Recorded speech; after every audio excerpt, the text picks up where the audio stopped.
खारीडीह जो गांव है वहाँ पर जिस तरीके से पुलिस ने दल बल के साथ में रात के 11-12 बजे जा करके गांव की महिलाओं को घर से दरवाज़ा तोड़कर निकाला है और मारा है। न केवल मारा है बल्कि उनको बुरी तरीके से लगभग नग्न अवस्था में मारा है। तो जो अभी चोट आपको दिखी होगी प्रशांत साहू मृतक के शरीर में, उससे ज़्यादा गंभीर और घातक चोटें महिलाओं के शरीर पर हमने देखी हैं, जिसके लिए मैं 21 तारीख को दुर्ग जेल की विज़िट में गई थी। उस विज़िट में महिलाओं की जो दुर्दशा देखने में आई है, उसके बाद ये तत्काल आवश्यक है कि इन सभी महिलाओं की चोटों की वीडियोग्राफी होना चाहिए।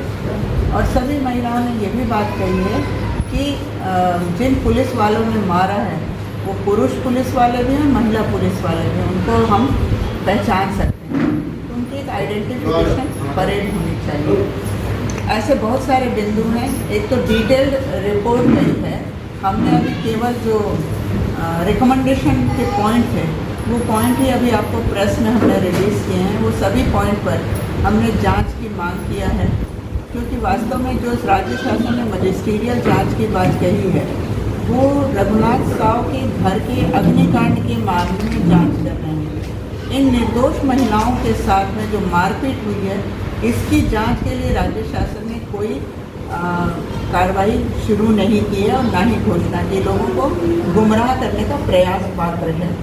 इसलिए हमने इस पूरे मामले के लिए माननीय सुप्रीम कोर्ट, माननीय राष्ट्रीय मानवाधिकार आयोग और माननीय गवर्नर साहब और माननीय मुख्य न्यायाधीश छत्तीसगढ़ उच्च न्यायालय, 4 जगह हमने मेल के साथ कंप्लीट डॉक्यूमेंट, कंप्लीट रिपोर्ट भेजी है। और काफ़ी सारे दस्तावेज अभी हमारे पास और बाकी हैं। यदि वहाँ से हमें क्वेरी हुई कि हमने किन आधारों पर किया तो हमारे पास वो भी पूरे दस्तावेज तैयार हैं।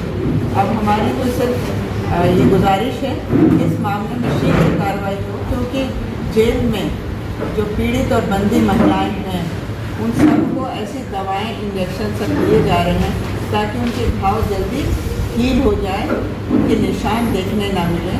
मैं 5 दिन के बाद जेल में गई थी, तब जो उनके घाव के हालात थे वो काफ़ी गंभीर और असहनीय दर्द के थे, उनके घाव के दर्द थे। तो मुझे ऐसा लगता है कि इस पर चाहे तो राज्य शासन वीडियोग्राफी करा सकती है, परंतु जो भी वीडियोग्राफी होगी हमने एक रिकमेंड किया है कि उस समय मौके पर वहाँ के एक तहसीलदार और वहाँ की एक लेडी डॉक्टर थी और साथ में हमारी पूर्व शासकीय अभिभाषक थी, तो इन तीनों की उपस्थिति में ही वीडियोग्राफी हो, क्योंकि इन्होंने हर महिला को देखा है, उनके घावों को देखा है, तो उनकी उपस्थिति में हो तब ज़्यादा बेहतर तरीके से मामले का निराकरण हो सकेगा। तो ये हत्या का मामले की अनुसंधान केस उसमें है निश्चित रूप से, क्योंकि अभी एक व्यक्ति जेल में मृत हुआ है और मारपीट, पुलिसिया मारपीट की वजह से मृत हुआ है। और अभी जो स्थिति अब आज पुरुष जेल के तो मुझे मालूम नहीं है, क्योंकि मैं वहाँ नहीं गई हूँ, परंतु जो महिलाओं ने बताया है पुरुषों को भी बहुत बुरी तरीके से मारा गया है। तो हो सकता है आने वाले दिनों में कुछ लोगों को और भी मृत्यु हो सकती है। और ये सब चीज़ें एसपी की उपस्थिति में हुआ है।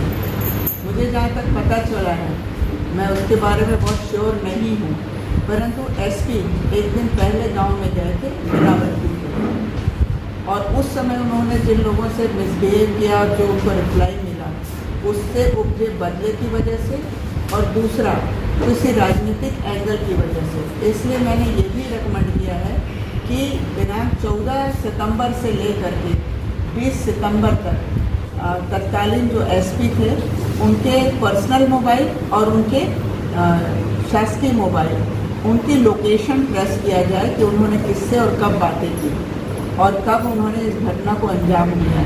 क्योंकि आप रात के समय किसी महिला को बिना सर्च वारंट के नहीं निकाल सकते, तो कहाँ पर है वो सर्च वारंट जिनके आधार पर महिलाओं को गिरफ्तार किया गया। शाम ढलने के बाद हमारे एक्ट में स्पष्ट प्रावधान है कि बिना उसके आप महिलाओं को नहीं ले जा सकते, और हर महिला ने कहा है कि मारने वाले पुरुष और महिला पुलिसकर्मी।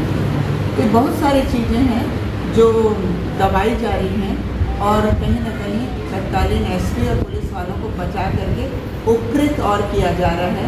उन्हें शायद कहीं कहीं से प्रमोशन किया जा रहा है, उनका कद बढ़ाया जा रहा है। मतलब आने वाले दिनों में छत्तीसगढ़ जो शांति प्रिय प्रदेश है वो मणिपुर बनाने की तैयारी हो रही है।